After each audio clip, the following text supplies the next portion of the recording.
16வது வசனத்தை வாசிக்க கேட்போம். சீக்கிரம் வாசிங்க. நீங்கள் என் சமீபத்தில் வந்து நான் சொல்வதை கேளுங்கள். நான் ஆதி முதல் கொண்டு அந்தரங்கத்தில் பேசவில்லை. அது உண்டான காலம் துவங்கி அங்கே நான் இருந்தேன். இப்பொழுதோ கர்த்தராகிய ஆண்டவரும் அவருடைய ஆவியும் என்னை அனுப்புகிறார். இப்பொழுது அங்கே இருந்து பரிசுத்த ஆவியானவரும் பிதாவானவரும் இப்பொழுது இயேசு ரட்சகரை அங்கிருந்து இந்த பூமிக்கு அனுப்புறாங்க. இப்போ யோவான் 16:7 வாசிக்க கேட்போம். நான் உங்களுக்கு உண்மை இயேசு சொல்கிறார். நான் உங்களுக்கு ஒரு உண்மையை சொல்கிறேன். நான் போகிறது உங்களுக்கு பிரயோஜனமாக இருக்கும். நான் போகாதிருந்தா தேற்றரவாளன் உங்களிடத்தில் வரார். நான் போவேனாயின் அவரை நான் உங்களிடத்துக்கு அனுப்புவேன். இப்பொழுது அங்கிருந்து பிதாவானவரும் ஆவியானவர் அங்கிருந்து பரிசுத்த இயேசு ரட்சகரை இந்த பூமிக்கு அனுப்புகிறார். இந்த இயேசு ரட்சகர் இந்த பூமிக்கு வந்து மறுபடியும் அவர் போகும் பொழுது என்ன சொல்கிறார்? எப்பா, நான் போகிறது உங்களுக்கு பிரயோஜனமா இருக்கும். நான் இருக்கிறது உங்களுக்கு ரொம்ப பிரயோஜனம் என்று சொல்றீங்க. 3 வருஷம் ஊழியத்துல இப்ப நான் போனா இன்னொரு தேற்றரவாளனை அனுப்புவேன். அது உங்களுக்கு பிரயோஜனமா இருக்கும் என்று சொல்லி அவர் யார் அனுப்புவேன் என்று சொன்னார்? தேற்றரவாளன். யார? பரிசுத்த ஆவியை அனுப்புவேன் என்றார். நல்ல கவனிங்க. சட்டப்படி தேவன் இந்த காரியத்தை செய்கிறார். முதலாவது பரிசுத்த ஆவியானவர் அனுப்பினார் அப்படி நீங்க நினைக்கலாம். நீங்க நல்லா கவனிங்க. பரிசுத்த ஆவியானவரை புறாவுக்கு ஒப்பாக வேதம் சொல்லி இருக்கிறது. புறாவுக்கு ஒப்பாக. நீங்கள் ஆதியாகமம் 8வது அதிகாரம் 7வது வசனத்தை வாசிக்கும் பொழுது அங்கே இப்படி பார்க்கிறோம். நோவா அங்கே ஜலப்பிரளயம் அதிகமாகி ஜலம் வற்றிவிட்டதோ இல்லையோ என்பதை பார்ப்பதற்காக ஒரு காகத்தை வெளியே விட்டார். 8:7 வாசிக்க கேட்போம். ஒரு காகத்தை வெளியே விட்டார். அது புறப்பட்டு பூமியின் மேல் இருந்த ஜலம் வற்றி போக மட்டும் போகிறதும் வருகிறதுமாய் இருந்தது. பின்பு பூமியின் மேல் ஜலம் குறைந்து போயிட்டோ என்று அறியும்படி நிதானமா வாசியும். ஒரு புறாவை தன்னிடத்திலிருந்து காக்காவை எப்படி விட்டான்? சும்மா திறந்து விட்டுட்டான். புறாவை எங்க வச்சிருந்தான்? அல்லேலூயா. புறா பரிசுத்த ஆவியானவர் தன்னிடத்திலிருந்து வெளியே விட்டான். பூமியின் மீதெங்கும் ஜலம் இருந்தபடியினால் அந்த புறா உள்ளங்கால் வைத்து இளைப்பாற இடம் காணாமல் திரும்பி வந்தது. காக்காவுக்கு கையை நீட்டினா சொல்லுங்க. ஆனா அந்த புறாவுக்கு என்ன செஞ்சான்? தன் கையை நீட்டி அதை பிடித்து காக்காவை தன்னிடமா வச்சிருந்தானா? இப்போ காக்காவை எப்படியும் வைக்கலாம். உங்க பிள்ளைகள், உங்க சொத்து சுகம், உங்க மனைவி, கணவன் எல்லாருமே காக்கா மாதிரி வச்சிருங்க. ஆனா இந்த ஆவியானவரை இந்த புறாவை நம்மகிட்டே வச்சுக்கணும். கையை நீட்டணும். அவருக்கு ஒரு மரியாதை கொடுக்கணும். அவரை கையை நீட்டி வரவேற்கணும். நம்ம பக்கத்துல வச்சுக்கணும். இந்த புறா யான் திரும்பி வந்துட்டு உள்ளங்கால் வைத்து இளைப்பாற இடம் இல்லை. அப்ப இளைப்பாற இடம் இருந்தாலும் இந்த புறா என்ன செய்யும்? வந்து தங்கும். இப்ப நீங்க யோசிச்சு பாருங்க. எதனால முதலாவது பிதாவை தேவன் பிதா பரிசுத்த ஆவியை முதலாவது அனுப்பாதபடி யார் இயேசு அனுப்பினார்? இயேசு இந்த பூமிக்கு வந்து என்ன பிரசங்கம் பண்ணினார்? வருத்தப்பட்டு பார சுமக்கிறவர்களே, நீங்கள் எல்லாரும் என்னிடத்தில் வாருங்கள், நான் உங்களுக்கு இளைப்பாறுதல் தருவேன். அல்லேலூயா. இப்ப இயேசு சொல்கிறார். முதலாவது இயேசு வந்து சிலுவையில் அடிக்கப்பட்டு வருத்தப்பட்டு பார சுமக்கிறவர்களே, நான் உங்களுக்கு இளைப்பாறுதலை தருவேன். இந்த இயேசு வந்து அடிக்கப்பட்டு அவருடைய ரத்தத்தை விசுவாசித்து அவருடைய சிலுவை நடையில் வரும் பொழுது இளைப்பாறுதல் உண்டாகும். எந்த இடத்துல இளைப்பாறுதல் இருக்கிறதோ அந்த இடத்துல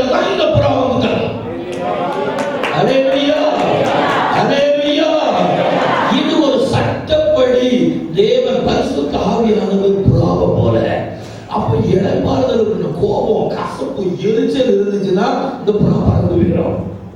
அல்லேலூயா.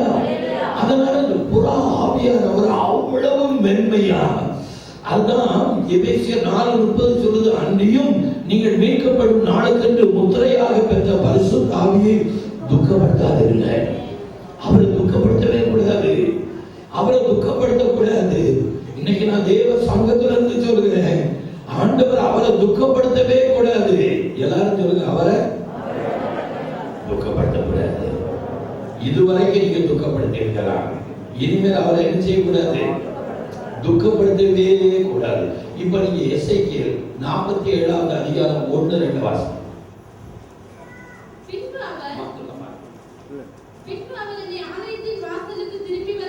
திரும்பி வர பண்ணினார்.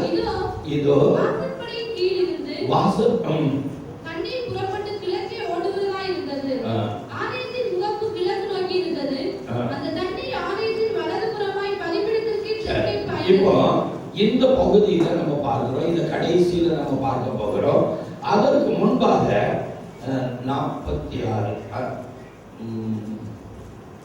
46ல அதுல பாருங்க, இந்த கதவு பூட்டப்பட்டிருக்குங்கிறது பாருங்க.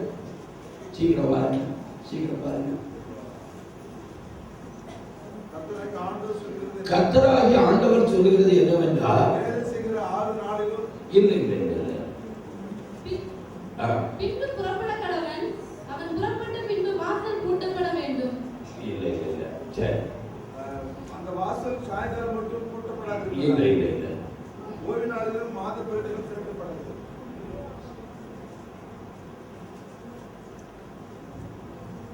ஒரு நிமிஷம். அப்பொழுது கர்த்தர் என்னை நோக்கி, இந்த வாசல் திறக்கப்படாமல் பூட்டப்பட்டிருக்கும், இதற்குள் எவரும் பிரவேசிப்பதில்லை. இஸ்ரவேலின் தேவனாகிய கர்த்தர் இதற்குள் பிரவேசித்தார். இஸ்ரவேலின் தேவனாகிய கர்த்தர், கர்த்தரே ஆவியானவர். அல்லேலூயா, அல்லேலூயா.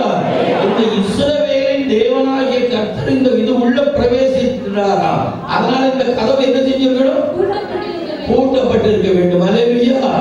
தயவு செய்து இந்த நாட்களில் தேவன் சொல்கிறார், இந்த புறாவை எப்படி பத்திரமா வைக்கணும் என்று சொன்னோமோ அதுபோல கர்த்தரே ஆவியானவர் இந்த கதவு பூட்டப்பட்டிருக்க வேண்டும். இது உள்ள குழப்பமோ இதோ வேற யாருமே இருக்கக்கூடாது, அவரோ இவரோ எவரும் இருக்கக்கூடாது. பரிசுத்த ஆவியானவர் மட்டும் உள்ள இருந்து கதவு பூட்டிடணும். அதான் கிறிஸ்துவ வாழ்க்கை. ஆவியானவர் உங்களை உயர்த்தணும்னா, உங்களை நடத்தணும்னா, இந்த கதவு அவர் உள்ள வந்த பிறகு பூட்டிடணும். இதுக்குள்ள யாருமே இருக்கக்கூடாது. இதுக்கு வெளியே தான் எல்லாரும், எல்லா உறவும் வெளியே தான். முதல் யாரெல்லாம் உள்ள இருக்கணும், ஆவியானவர். இந்த கதவு பூட்டப்பட்டிருக்கு. சிலர் சொல்லுவாங்க, பிரதர் நான் எத்தனையோ முறை பூட்டி பார்த்துட்டேன் பிரதர், ஆனா அந்த பூட்டெல்லாம் உடைச்சிட்டு நானே தவறு பண்ணிடுறேன், யாருக்கெல்லாமோ இடம் கொடுத்துடுறேன், அசுத்தத்துக்கு இடம் கொடுத்துடுறேன், உள்ள பயங்கரமான முறையில நான் எல்லாத்துக்கும் இடம் கொடுத்துடுறேன். இந்த ஆவியானவர் மட்டும் இல்லை, நான் பூட்ட எந்த திண்டுக்கல் போட்டு போட்டாலும் பிசாசு உடைச்சிட்டு உள்ள வந்துடுறான் அப்படி சொல்லலாம். நீங்க என்ன செய்யணும் தெரியுமா, ஆண்டவரே நோவாவை உள்ள விட்டு வெளியே ஒரு பூட்டு போட்டீங்களே, அந்த பூட்டை ஒருவருமே திறக்க முடியாது. அதுபோல இந்த நாட்கள்ல ஆவியானவர் உள்ள போன பிறகு அந்த நோவாவுக்கு போட்டது போல, பேழைக்கு போட்டது போல எனக்கு ஒரு பூட்டு போட்டிருக்க, அந்த பூட்டை யாரும் திறக்க முடியுமா? புரியுதா? புரியுதா? அல்லேலூயா. எத்தனை பேரும் புரிஞ்சிச்சு? அப்படி சொன்னா அவர் ஸ்ட்ராங் பூட்டு போடுவார். இல்ல எனக்கு அவங்களும் உள்ள இருக்கணும், அப்படி ரெண்டு மனசா இருந்தா, இரு மனது உள்ளவர் தன் வழிகளிலெல்லாம் நிறைவேற்றவர். இந்த ரெண்டு ஆசை இருந்தா மாவுக்கும் கூழுக்கும் ஆசை இருக்கவே கூடாது. ஒண்ணு இயேசு, இல்லைன்னா எப்படி? இன்னைக்கு நீங்க ஒரு முடிவு எடுக்கணும், ஆண்டவரே ஆவியானவர் என் கூட இருக்கணும். இந்த பரிசுத்த ஆவியானவரை குறித்து வேதத்தில் நீங்க வாசிக்கும் பொழுது பழைய பாட்ட பரிசுத்த ஆவியானவர் அவர் செயல்பட்ட விதம், ஒரு மனிதன் மீது இறங்குவார், சாதாரண முறையில் ஒரு சிம்சோன் மீது இறங்குவார். அவன் கையில ஒரு சின்ன தாடை எலும்பு இருக்கும், அப்போ ஆயிரங்களை குவிப்பான், சிங்கத்தை பார்ப்பான், பயங்கரமா ஆட்டுக்குட்டி போல இருக்கும், அதை கிழிப்பான், பலசாலியா இருப்பான். அந்த ஆவியானவர் வரும்பொழுது வேறு மனுஷனாக மாறுவார். அப்ப நீங்க 1 சாமுவேல் 10வது அதிகாரத்துல சாமுவேல் தீர்க்கதரிசி சொல்லும் பொழுது, எப்பா நீ இப்படி போ சவுல், நீ கழுதையை தேடி கழுத போல அலைகிறது உண்மைதான். இப்போ உனக்கு பிரதானமான விருந்து சாப்பிட்டா போதாது, இப்போ எதிர்காலத்தை அறிஞ்சா போதாது சவுல். இப்ப நீ போ, தீர்க்கதரிசி கூட்டம் போது அந்த கூட்டத்து கூட போகும் பொழுது ஆவியானவர் உன் மேல இறங்கி வருவார். அப்பொழுது நீ சமயத்திற்கு ஏற்றபடி நடந்து கொள். அல்லேலூயா, அல்லேலூயா. அந்த ஆவியானவர் அவன் மேல இறங்கி வந்ததுதான் அவனுடைய வாழ்க்கை மாறி போனது. அல்லேலூயா. பரிசுத்த ஆவியானவர் அவனுடைய வாழ்க்கையில் பெரிய பிரதானம். கழுதை கிடைத்து விட்டது என்கிற செய்தி அவனுக்கு பெருசு கிடையாது, அவனை குறித்து சொன்னது பெருசு கிடையாது. அங்க பிரதான விருந்தாளியில 30 பேர்ல இவன் ஒருவனாக பிரதான விருந்தாளியாக இவனுக்கு ஒரு தொடர்ந்து வைக்கப்பட்டது, அதெல்லாம் பெருசு கிடையாது. ஆனால் இப்பொழுது நீ போவாப்பா, நீ வேறு மனுஷனாக மாறுவாய். அன்றைய தினமே உனக்கு வேறு இருதயம் கொடுக்கப்படும். ஆவியானவர் வரும் பொழுது நான் சாதாரண அருவருப்பான மனிதனாக அல்ல, சாதாரண பொய் சொல்லுகிற மனிதனாக அல்ல, கோபக்கார மனிதனாக அல்ல, வேறு மனிதனாக பரிசுத்தவான் என்கிற மனிதனாக மாற்றப்படுவோம். கரங்களை கட்டி அது மட்டுமல்ல, ஆவியானவர் உன் மீது வருவார். அப்பொழுது நீ தீர்க்க தரிசனம் சொல்லுகிற வேறு மனுஷனாக மாறுவாய். அல்லேலூயா. இந்த பரிசுத்த ஆவியானவர் ஒரு மனிதனை ஆளுகை பண்ணும் பொழுது அவன் தீர்க்க தரிசனம் சொல்லத்தக்கதாக. அல்லேலூயா. இன்னைக்கு ஆண்டவரே இந்த ஆவியானவர் என் மேல அசைவாடணும். சிலர் சொல்லுவாங்க, இல்ல பிரதர் நான் அபிஷேகம் பெற்றிருக்கேன், நான் அபிஷேகம் பெற்றிருக்கேன். இல்லங்க, கணக்காத அளவுல ஒண்ணும் தெரியாது, குணங்காத அளவுல ஒண்ணும் தெரியாது, இடுப்பளவுல ஒண்ணும் தெரியாது. நீச்சல் ஆழத்துல தான் அங்கேயும் இங்கேயும் மச்சங்கள் இருக்கும், மரங்கள் இருக்கும், செழிப்பை பார்க்க முடியும். இன்றைக்கு ஆண்டவர் சொல்லுகிறார், ஒரு அபிஷேகம் போதாதியா, இன்னைக்கு ஒரு மூங்கு நீச்சல், ஒரு நீச்சல் ஆழத்துக்குள்ள கர்த்தர் உங்களை கொண்டு போக விரும்புகிறார். எத்தனை பேர் ஆண்டவரே என்னை ஒரு மூங்கு நீச்சல் உள்ள கொண்டு வாங்க ஆண்டவரே, ஒரு சாதாரண அபிஷேகம் பண்றது போதும் ஆண்டவரே, இன்னைக்கு என்ன அப்படி நிரம்புக என்று சொல்லுங்க. கர்த்தர் நிரம்புவார். அல்லேலூயா.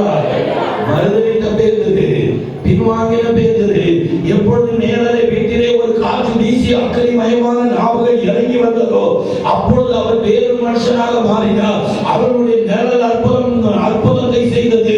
அவருடைய வார்த்தை 3000 5000 பேரை ரட்சிப்புகள் நடத்தினது. காரணம் அவர் மீது பரிசுத்த ஆவியானவருடைய வல்லமை இறங்கினார். அல்லேலூயா. இந்த பரிசுத்த ஆவியானவர் ஒத்திரியன் மீது இறங்கினார். என்ன நடந்தது பாருங்கள்.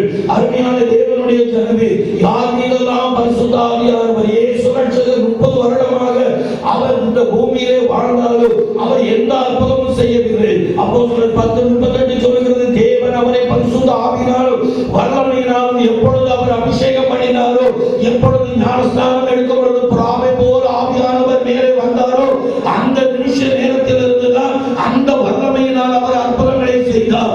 அவரை விசுவாசிக்கிறவன் அவர் செய்கிறதை விட பெரிய காரியங்களை செய்ய முடியும். எப்பொழுது அவரை போல் அபிஷேகத்தினால் நிரப்பப்படும் பொழுது.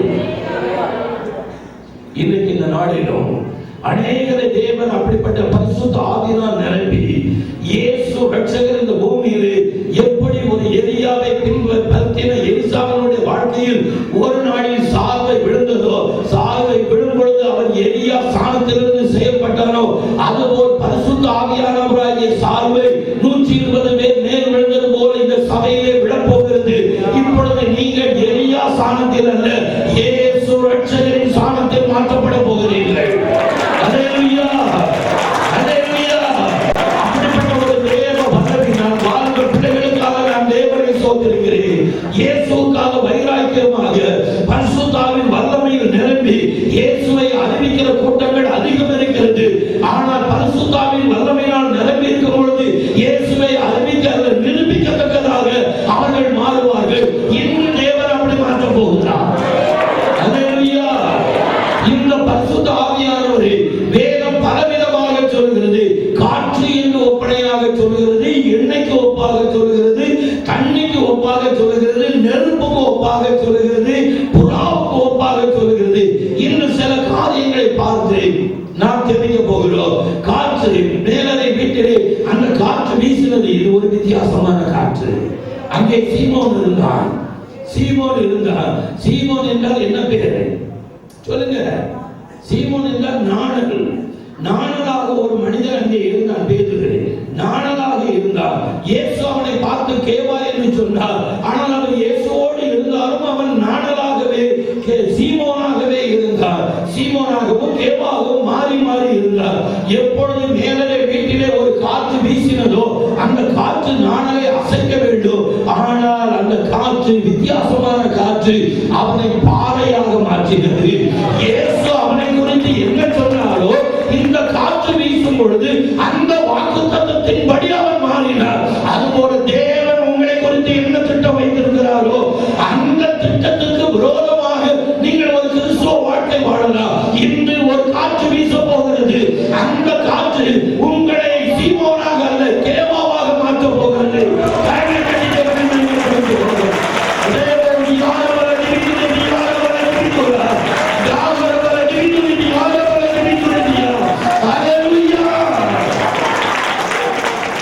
இந்த காற்று வித்தியாசமான காற்று.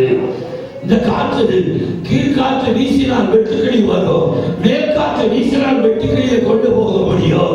இந்த காற்று வெட்டுக்கிளியை கொண்டு வரவும் முடியும், கொண்டு போக முடியும். அருமையான தேவனுடைய ஜனமே, வேதம் சொல்லுகிறது, நீங்கள் யாத்திராகமம் 15வது அதிகாரத்தில் 7வது வசனத்திலிருந்து நீங்கள் வாசிக்கும் பொழுது அங்க வேதம் இப்படி சொல்லுகிறது, தொடருவேன், பிடிப்பேன், கொள்ளையாடி பங்கிடுவேன், என் ஆசை அவர்களின் திருப்தியாகும் என்று பகைஞன் சொன்னான். அவர் உம்முடைய காற்றை வீச பண்ணினேன், கடல் அவர்களை மூடிக்கொண்டது, திரளான தண்ணீர்கள் ஈய போல அமர்ந்து போனார்கள். அருமையான தேவனுடைய ஜனமே, இஸ்ரவேல் ஜனங்கள் எகிப்தின் அடிமைத்தனத்திலிருந்து வந்தது உண்மைதான். ஆனால் அதற்கு பிற்பாடு தொடருவேன், பிடிப்பேன், கொள்ளையாடி பங்கிடுவேன், என் ஆசை அவர்களின் திருப்தியாகும் என்று பகைஞன் சொன்னார். தொடருவேன் என்று சொன்னார், ஆனால் தொட முடியல. அல்லேலூயா. இப்பொழுது ஒரு காற்று வீசினது, சிறந்த சமுத்திரம் இரண்டாக பிளந்தது, எல்லா சத்துருக்களும் முற்றிலுமாக அழிக்கப்பட்டார்கள். உங்களை போராத பிசாசு ரட்சிக்கப்பட்ட பிற்பாடு, எகிப்திலிருந்து வந்த பிற்பாடு அவன் பின்தொடர்ந்தது போல பின்தொடரலாம்.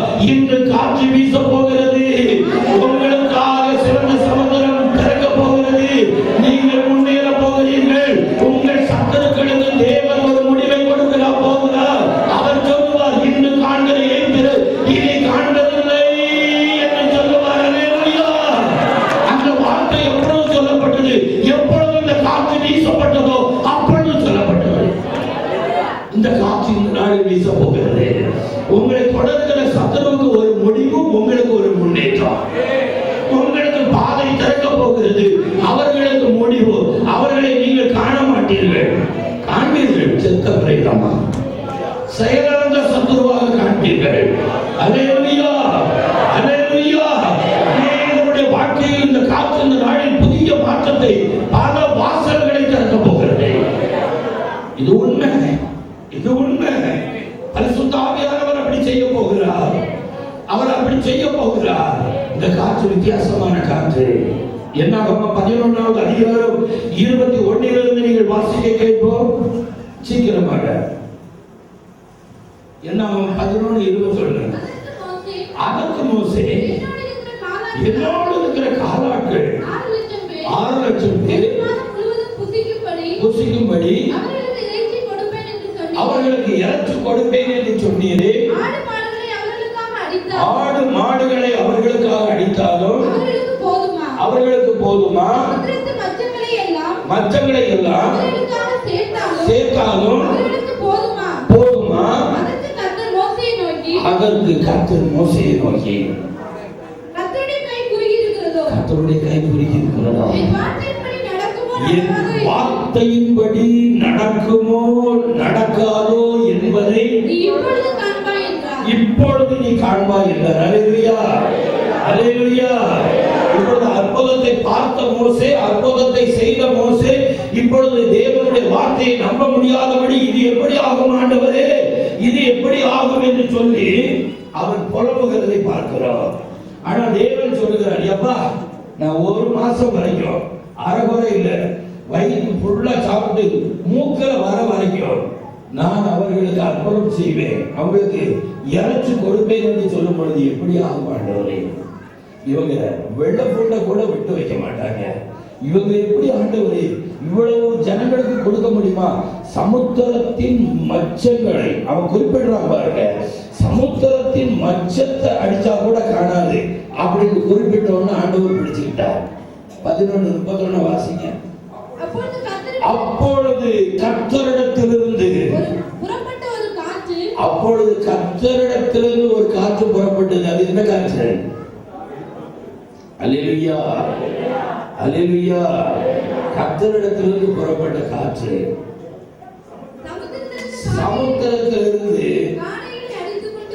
சமுத்திரத்திலிருந்து என்ன வரணும்? மீன் வரணும். இப்ப என்ன வந்துச்சு? அருமையான தேவனுடைய ஜனமே, எந்த இடத்துல இருந்து எது வராதோ, நீங்க எதை எதிர்பார்க்கிறீங்களோ, ஐயோ எனக்கு அது இங்க இருந்து வர்றதுக்கு வாய்ப்பே கிடையாது, சமுத்திரம் தான் இருக்கு, ஆனா நான் விரும்புகிறது காடை, அங்க சமுத்திரத்துல இருக்கிறது மீன், எனக்கு காடை தேவை, சமுத்திரத்துல இருந்து எப்படி வர முடியும்? அப்படி மோசே கேட்டது போல, ஐயோ நான் விரும்புகிறது ஒண்ணு, ஆனா இங்க இருந்து அது வராது என்று நீங்கள் சொல்லிக் கொண்டு இருக்கலாம். இந்த காற்று வித்தியாசமான காற்று. இந்த காற்று வீசும் பொழுது சமுத்திரத்திலிருந்து மச்சமல்ல, காடை கொண்டு வரலாம். எந்த இடத்துல இருந்து எது வர முடியாதோ அந்த இடத்துல இருந்து இந்த காற்று வீசும் பொழுது நீங்க விரும்புகிறத இந்த காற்று கொண்டு வர முடியும். ஒரு கரங்களை கட்டி தேவனுக்கு நன்றி செலுத்துகிறேன். அல்லேலூயா, அல்லேலூயா, அல்லேலூயா. இந்த காற்று வித்தியாசமான காற்று. இந்த காற்று வித்தியாசமான காற்று. இந்த காற்று இந்த நாளில் வீச போகிறது. எங்கிருந்து எது வராதோ அங்கிருந்து அதை தேவன் கொண்டு வந்து குவிக்க போகிறார். இந்த காற்று மோசே நம்ப மறுத்தது போல நீங்களும் நம்ப மறுத்து இது எப்படி ஆகும் என்று கேட்கிறார். ஒரு நாளில் மரியாள் கேட்ட கேள்வி, ஆண்டவரே நான் இது எப்படி ஆகும், நான் புருஷனை அறியேன் என்று சொல்லும் பொழுது அதற்கு தேவதூதன் சொன்ன ஒரே ஒரு பதில், பரிசுத்த ஆவியானவர் உன்மேல் நிறைவேறுவார், அப்படியே அல்லேலூயா. எந்த கேள்வியெல்லாம் இது எப்படி ஆகும், இது எப்படி ஆகும் என்று நீங்க கேள்வி எடுப்பீங்களோ, ஆண்டவர் ஒன் வேர்ட் क्वेश्चनல உங்களுக்கு உங்க பிரச்சனை, பெரிய பிரச்சனை, இது எப்படி ஆகும் என்று இவ்வளவு பெரிய லிஸ்ட் வச்சிருக்கீங்க பாருங்க. இவ்வளவு கடன், இது எப்படி ஆகும் என்று இவ்வளவு பெரிய லிஸ்ட் வச்சிருக்கீங்களா? ஆண்டவர் ஒன் வேர்ட் क्वेश्चनல சொல்லுகிறார், பரிசுத்த ஆவியானவர் வருவார், அப்படியே ஆகும் போயா. அல்லேலூயா, அல்லேலூயா, அல்லேலூயா. பாருங்க, பரிசுத்த ஆவியானவரை காற்றாக பார்த்தோம். நீங்க பரிசுத்த ஆவியானவரை தண்ணிக்கு ஒப்பனையா நீங்க வேதம் எத்தனையோ இடத்துல சொல்லி இருக்கிறது. நீங்கள் யோவான் 7வது அதிகாரம் 37 நீங்க வாசித்து பாருங்க. பண்டிகை கடைசி நாளிலே இயேசு நின்று ஒருவன் தாகமாய் இருந்தால் என்னிடத்திலிருந்து வந்து பானம் பண்ண கடவுள் என்று சொன்னார். எதை குறித்து சொன்னார்? தம்மை விசுவாசிக்கிறவர்கள் அடைய போகிற பரிசுத்த ஆவியை குறித்து சொன்னார். அருமையான தேவனுடைய ஜனமே, தாகமாய் இருந்தால் வந்து பானம் பண்ண கடவுள் என்று சொன்னார். தண்ணிக்கு ஒப்பாக சொன்னார். வேதத்தின் பல காரியங்களை நாம் தண்ணிக்கு ஒப்பாக பரிசுத்த ஆவியானவரை குறித்து சொன்னதை நாம் பார்க்கிறோம். நீங்க யோசிச்சு பாருங்க, இயேசு ரட்சகர் முதலாவது அற்புதம் செய்தது எப்படி செய்தார்? என்ன செய்தார்? அதுக்கு எதை யூஸ் பண்ணார்? சொல்லுங்க, எதை யூஸ் பண்ண? இப்ப நீங்க யோசிக்கலாம், பிரதர் அது உண்மைதான் பிரதர், என்னெல்லாம் நிரப்புவாரா, என்ன அந்த தண்ணியினால நிரப்புவாரா?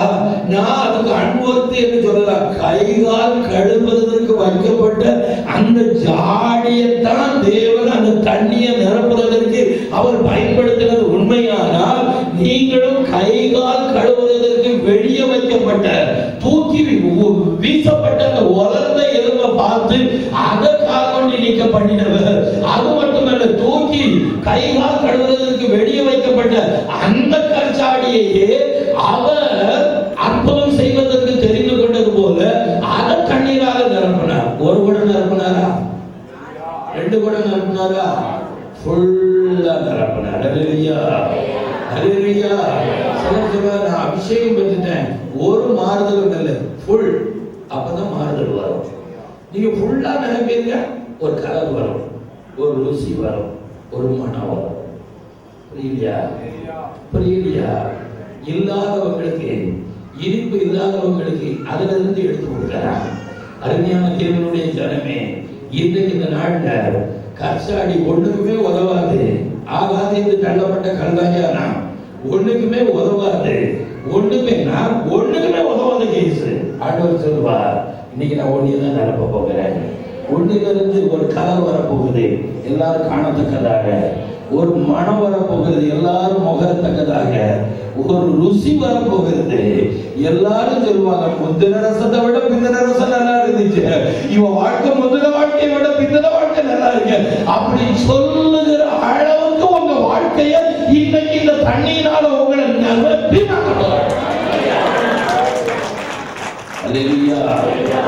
எப்படி ஆவியானவர் வரும்பொழுது அவன் வேறு மனுஷனா மாறினானோ அது போல ருசி கொடுக்கிற யாருக்குமே நான் பிரயோஜனம் இல்லை. அப்படி புலம்புகிற உங்கள்கிட்ட எல்லாருக்கும் பிரயோஜனமாகி ஐயோ ருசியா இருக்க அப்படி சொல்லுகிற அளவுக்கு உங்க வார்த்தை, உங்க வாழ்க்கை, உங்க செய்ய எல்லாருடைய கண்களையும் ஈர்க்க போகிறது. ஹல்லேலூயா, ஹல்லேலூயா. இதற்கு காரணம் என்ன? ஆவியானவர். ஆனா ஒண்ணு, அவர் புறாவை போல பத்திரமா வச்சுக்கணும். அல்லேலூயா. அவர் உங்கள் துரோகங்களை பொறுப்பதில்லை, அவர் உங்கள் துரோகங்களை பொறுப்பதில்லை. அவரை துக்கப்படுத்தாதபடி வைக்கணும். அல்லேலூயா. ரொம்ப கவனமான முறையில ஆவியானவரோட ரொம்ப கவனமான முறையில பழகும் பொழுது நிச்சயமான முறையில அவர் அருமையா உங்களை நடத்துவார். இப்பொழுது தண்ணிக்கு ஒப்பா நம்ம பார்த்தோம். இந்த பரிசுத்த ஆவியானவர் தண்ணிக்கு ஒப்பாக பார்க்கும்போது 7வது அதிகாரம் 17 ஆதியாகமத்தை வாசிங்க. 7:17 சீக்கிரம். ஜலப்பிரளயம் 40 நாள் பூமியின் மேல் உண்டான போது, ஜலப்பிரளயம் 40 நாள் பூமியின் மேல் உண்டான போது ஜலம் பெருகி பேழையை கிளம்ப பண்ணிட்டு. இப்ப பாருங்க, இப்போ பேழை செய்த ஆயத்தமா இருக்கு, எதுக்கு ரெடி யாருக்குமே தெரியாது, என்ன பர்பஸ்ன்றது யாருக்குமே தெரியாது. ஆனால் எப்பொழுது ஜலம் பெருகிச்சோ அப்பொழுது பேழையை கிளம்ப பண்ணிச்சு. தேவன் உங்க ஒவ்வொருவரையும் ஒரு பர்பஸுக்காக தேவன் இதுவரைக்கும் ஆயத்தம் பண்ணி வைத்திருக்கிறார். அன்றைக்கு அந்த படகு, அந்த போட், அந்த கப்பலை ஆயத்தம் பண்ணது யாருக்கும் என்ன பர்பஸுக்கு தெரியாது. ஆனா நோவா கீழ்ப்படிந்து ஆயத்தப்படுத்தி வைத்திருந்தான். ஆனா என்ன நோக்கத்துக்கு அது ஆயத்தப்படுத்தப்பட்டதோ அது தெரியாதபடி எல்லாரும் பரியாசம் பண்ணாங்க. அதுபோல தேவன் உங்களை ஒரு பர்பஸுக்காக ஆயத்தப்படுத்தி வைத்திருப்பார். யாருக்குமே தெரியாதபடி ஒரு கேள்விக்குறியா இருக்கலாம். இந்த தண்ணி, இந்த ஆவியானவர் ஊற்றப்பட்டு பேழை கிளம்பிச்சு. அல்லேலூயா, அல்லேலூயா. இப்ப எல்லாருக்கும் தெரியும் இந்த பேழை கிளம்பிட்டு. அடுத்தது வாசிங்க. இன்னும் ஆட்சி கூட பொழுது ஜலம் பெருவெள்ளமாகி மிகவும் பெருகிட்டு இப்ப எது மேல மிதக்க ஆரம்பிச்சது? ஆவியானவருடைய அபிஷேகம் ஃபுல்லா வந்துச்சுன்னா முதலாவது நம்ம மண்ணுக்கும் நமக்கு சம்பந்தம் இல்லாதபடி பிரித்து எடுத்துருமா எடுக்காதா? இன்னும் மண்ணுல ஒட்டிக்கிட்டு நான் அபிஷேகம் பெற்றிருக்கேன்னா போய் சொல்றீங்கன்னு அர்த்தம். இன்னும் வாசிங்க. இன்னும் மிகவும் அதிகமாய் பெருகினதினால் வானத்தின் கீழ் எங்கும் உள்ள உயர்ந்த மலைகள் எல்லாம் மூடப்பட்டன. இப்ப யோசிச்சு பாருங்க, இந்த பேழை இப்ப எங்க போயிடுச்சு? இருக்கிற உயர்ந்த மலைக்கு மேல 15 அடி உயரம். இப்ப நல்லா கவனிக்கணும், நம்ம இந்தியாவில் உயர்ந்த மலை இமயமலை. ஆனாய்க்கு கூடிட்டுனா ஒரு மனிதன தேவன் எந்த அளவு உயரத்துல வச்சு பார்க்கிறார்? அதுக்கு மேல 15 அடி. எல்லாரும் இப்படி பார்ப்பாங்களா, இப்படி பார்ப்பாங்களா? அபிஷேகம் பெற்று ஆவியானவரோடு உண்மையா ஐக்கியம் வைத்திருக்கிற உங்க வாழ்க்கை அப்படி உயர்த்தப்படும், இப்படி பார்க்கப்படும். இதுதான் உண்மை. அப்படி பார்க்கல பிரதர்னா சம்திங் ராங். அல்லேலூயா, அல்லேலூயா. இப்ப பாருங்க, சிலர் சொல்லுவாங்க, பிரதர் எனக்கு இது தடை, அது தடை, அது தடை, இவங்க தடையா இருக்காங்க. பாருங்க, அனாயிட்டி கூடினா மேல போயிடும், திரும்ப மறுபடி உங்களை தடைப்பட இமயமலை கூட தடைப்படாது, 15 அடி உயரம் போயிடும். காலை நீட்டி பார்த்தா நீங்க சுண்டாக்கா மாதிரி 5 அடி 5.3 இருப்பீங்க. காலை தடவி பார்த்தா உங்களை தடை பண்ணுகிற அவ்வளவு பெரிய மலை கூட தேடியும் காணாது. இப்ப பாருங்க, பிரச்சனை மாறணும் அப்படி நீங்க ஜோம் பண்ணணுமா, அனாயிட்டி கூடணும்னு ஜோம் பண்ணணுமா? அனாயிட்டி கூடனா நீங்க மேல போயிருவீங்க, பிரச்சனை கீழே போயிடும், தேடியும் காணாது இருப்பாங்க. இதுக்கு கூட ஒரு சந்தோஷம். அல்லேலூயா, அல்லேலூயா. எனக்கு சந்தோஷமா இருக்கு இந்த செய்தி. உங்களுக்கு இன்ட்ரெஸ்டா இருக்கு, நான் என்ஜாய் பண்றேன். போங்க, நீங்க எப்படி பண்ணாங்க. அல்லேலூயா. அப்போ இந்த நாட்கள் ஆண்டவரே ஒரு வெறி பிடிச்ச மாதிரி, ஆண்டவரே எனக்குள்ள அபிஷேகம் கூடட்டு ஆண்டவரே. தகப்பனே, அது வேதத்துல சொல்லி இருக்கிறது, அது நீரூற்று என்று நம்ம பார்க்கிறோம், அது நீரூற்று என்று பார்க்கிறோம், இது தாகத்தை தீர்க்கும் என்று பார்க்கிறோம். யோசிச்சு பாருங்க, வனாந்தரத்துல ஆகாருடைய பிள்ளை இறந்து போகிற நிலைமையில அந்த நீரூற்று, அந்த தண்ணி என்ன செஞ்சு தாகத்தை தீர்த்திச்சா தீர்க்கலையா? சொல்லுங்க, தீர்த்திச்சா தீர்க்கலையா? வனாந்தரத்துல தேவன் அப்படி செய்ய முடியுமா, முடியாதா? சரி, சிம்சோன் பயங்கரமா அடிச்சு நொறுக்கி வரும்பொழுது ஒரு பாறையை பிளந்து அதுல இருந்து தண்ணி வந்துச்சு. அது அவனுக்கு ஜீவனை கொடுத்துச்சா, கொடுக்கலையா? அப்ப இந்த ஆவியானவருடைய தண்ணி நமக்கு ஜீவனை கொடுக்குமா, கொடுக்காதா? யோசிச்சு பாருங்க, மோசேயை பார்த்து ஜனங்கள் தண்ணியோட தாகத்தோட இருக்கும் பொழுது ஆண்டவர் என்ன சொன்னார்? அடிக்க சொன்னார். தண்ணி வந்துச்சா, வரலையா? மறுபடியும் இந்த தண்ணி வருவதற்கு என்ன செய்ய சொன்னார்? பேச சொன்னார். அவன் என்ன செஞ்சான்? இன்னைக்கு நிறைய பேர் கண்மலையை நம்ம அடிக்கிறோம், ஆனாலும் தண்ணி வருது ஜனங்களுக்காக. யோசிச்சு பாருங்க. அப்ப இந்த தண்ணி வரணும்னா கண்மலை யாரு? கிறிஸ்து. ஒரு முறை தான் அடிக்கப்படணும். அப்ப இந்த ஆவியானவராகிய தண்ணி எங்க இருந்து தான் வரும்? இயேசுவின் இடத்துல இருந்து. இப்போ இந்த கண்மலையோட பேச பேச பேச பேச பேச பேச இந்த ஆவியானவருடைய தண்ணி நமக்குள்ள வந்துகிட்டே இருக்கும். இப்போ பாருங்க, அதிகமா குறுக்கு வழியில சொல்ல போனா அந்த அபிஷேகம் பெருண்டா யாரோட பேசணும் சொல்லுங்க. அப்படி பேச பேச பேச நமக்குள்ள என்ன உண்டாகும்? அனாயிட்டி கூடிக்கிட்டே இருக்கும். கண்மலை அடிக்கலாமா? அடிச்சாச்சுன்னா தண்ணி வரும், ஆனா நம்ம எங்க போக முடியாது. இன்னைக்கு எல்லாரும் ஆண்டவரே இதுவரைக்கும் எத்தனையோ முறை அடிச்சுட்டேன், இனி நான் அடிக்க மாட்டேன், நான் பரலோகம் போய் சேரணும் ஆண்டவரே, உங்களை துக்கப்படுத்தாதபடி தகப்பனே இந்த கண்மலையோடு இனி பேசி பேசி அபிஷேகத்தை நான் கூட்டிடுவேன் ஆண்டவரே. தகப்பனே எதிர்பார உங்களோடு உறவாடி. இப்ப பாருங்க, கண்மலை கிறிஸ்து அப்படின்னு நம்ம சொல்லுகிறோம். இந்த இயேசு யார்? இப்படி படத்துல அப்படி இருப்பார் அப்படின்னு நீங்க நினைக்கிறீங்க. யோவான் 1:1 சொல்லுகிறது, அந்த வார்த்தை மாம்சமாகி. அல்லேலூயா. இப்போ இயேசு எங்க வேத வார்த்தையை நீங்க வாசிக்க புரியலையா உங்களுக்கு? இந்த வேத வசனம் என்னெல்லாம் செய்யுதோ இயேசு கிறிஸ்துவின் ரத்தமும் அதை செய்யும். இயேசுவின் ரத்தம் பரிசுத்தப்படுத்தும். எபிரேயர் 13:13 அவருடைய வார்த்தை பரிசுத்தப்படுத்தும். யோவான் 17:17 இந்த வார்த்தை தான் மாம்சமாகி இயேசுவாக மாறினது. இந்த வார்த்தையை நீங்க பிக்க தியானம் பண்ண இந்த இயேசுவின் ரத்தம் உள்ள வர ஆரம்பிக்கும். அல்லேலூயா. இந்த வார்த்தையை அதிகமா வாஸ்து நீங்க தியானம் பண்ணும் பொழுது அனாயிட்டி கூட ஆரம்பிக்கும். காரணம் வேதம் சொல்லுகிறது, யோவான் 17 ஆவியாவும் ஜீவனுமாய் இருக்கிறது. அல்லேலூயா. அதிகமா வேதம் வாசித்து, அதிகமா பைபிள் வாசித்து, தேவனோடு அதிகமா ஜெபம் பண்ண அந்த அனாயிட்டி கூட ஆரம்பிக்கும். இந்த ஆவியானவர் அவ்வளவு மென்மையானவர். இந்த நாள்ல நம்ம மத்தியில கடந்து வருவாங்க. நீங்க ஆண்டவர்கிட்ட ஒரு தீர்மானம் பண்ணுங்க, ஆண்டவரே இனி நான் உங்களை துக்கப்படுத்த மாட்டேன். தகப்பனே உங்களை துக்கப்படுத்த என்ன நம்பி ஒரு அபிஷேகம் தாங்க. இந்த நாள் யாரெல்லாம் தேவனுக்கு எழுந்து பிரகாசிக்க ஒரு பெரிய நான் ஒப்பு கொடுக்குறீங்களோ உங்களை நெருப்பு தடலா மாத்திடுவார். நீங்க கை வச்ச அற்புதம் நடக்கிற அளவுக்கு வரங்கள் கிரியை செய்யும். ஆனா நீங்க அர்ப்பணிக்கிற அர்ப்பணிப்புல இருக்கு. இன்னைக்கு யாரெல்லாம் இந்த ஆண்டவருக்காக நான் வாழணும் அப்படின்னு நீங்க தீர்மானம் பண்ணா, ஒரு ரெய்னாட் கோகே போல, ஒரு பெண்ணியன் போல கர்த்தர் இந்த நாள்ல எழுப்புவார். விளையாட்டு போல நான் சொல்லல. இந்த நாளை நீங்க யூஸ் பண்றவங்க பாக்கியவான்கள். எனக்கு இன்னும் பரிசுத்த ஆவியை குறித்து பேசிக்கொண்டே இருக்கணும் போல இருக்கு. அப்போஸ்தலர் 1:8 சொல்லுகிறது, பரிசுத்த ஆவியானவர் வரும்பொழுது நீங்கள் பலன் அடைவீர்கள். அல்லேலூயா, அல்லேலூயா. அடுத்தது சொல்லுகிறது, நீங்கள் எல்லா இடங்களிலும் சாட்சியாய் இருப்பீர்கள். நம்ம சாட்சியாய் இருப்பதற்கு பரிசுத்த ஆவியானவர் நம்ம மேல வரும் பொழுது, அப்போஸ்தலர் நடவடிக்கைகளை ஃபுல்லா நீங்க பார்த்தாச்சுன்னா பரிசுத்த ஆவியினால நிரப்பப்பட்டு தேவ ஜனங்கள், ஆண்டவருடைய ஜனங்கள் அற்புதங்களை செய்வதை நம்ம பார்க்கிறோம்.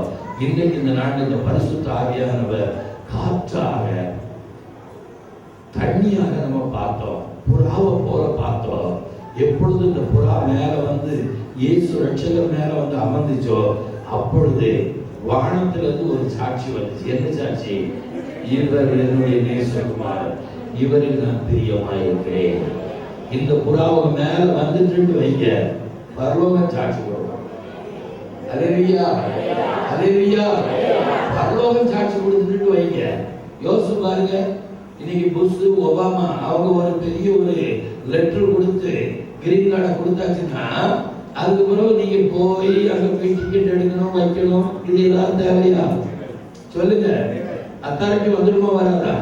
அப்போ பரலோகம் இன்னைக்கு உங்களுக்கு ஒரு சாட்சி கொடுத்து, இன்னைக்கு ஒரு முத்திரை போட்டு பரிசுத்த ஆவியானவர் உங்களை நிரப்ப போகிறார். எனக்கு இன்னும் அதிகமா பரிசுத்த ஆவியானவர் குறித்து பேச ஆசையா இருக்கு. என்னையா பேசணும்.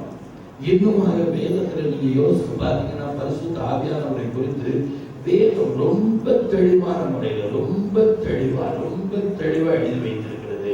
இன்னொரு முறை வரும்பொழுது நான் பரிசுத்த ஆவியானவரை குறித்து உங்களோட தெளிவா பேசி ஜெபிக்கிறேன். இப்பொழுது ஜெப வேளை. யாரெல்லாம் இந்த ஒரு வல்லமையை பெற்றுக்கொள்ளணுமா? இந்த வல்லமை, ஒரு நிமிஷம், இந்த பரிசுத்த ஆவியானவருடைய வல்லமையை குறித்து 2 கொரிந்தியர் 4:7 நீங்க ஒருவர் வாசிங்க.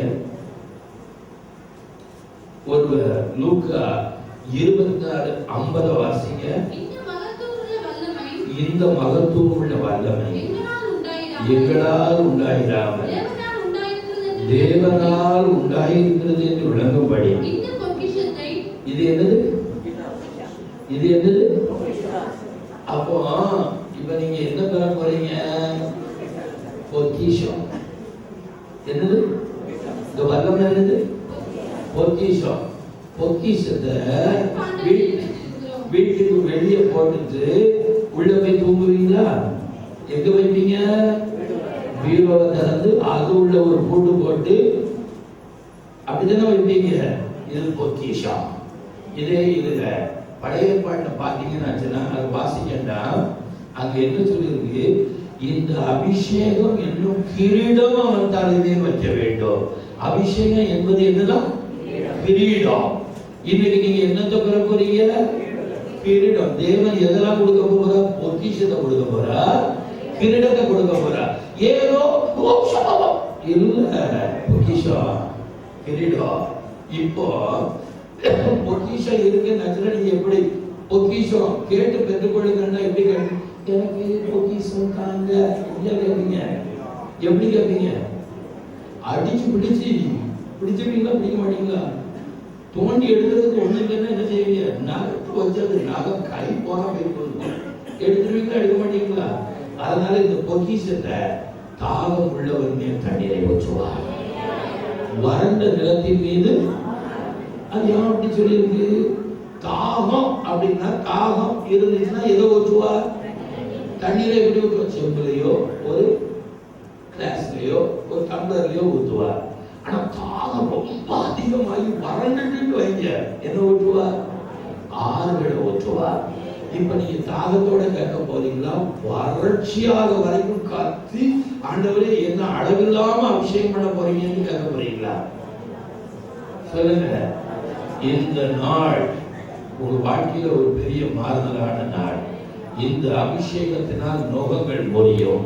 இப்போ யாரெல்லாம் ஒரு தேவனுடைய பிரசன்னம் வல்லமை வேணுமோ எல்லாரும் எழுந்து நில்லுங்க தயவு செய்து.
Hallelujah.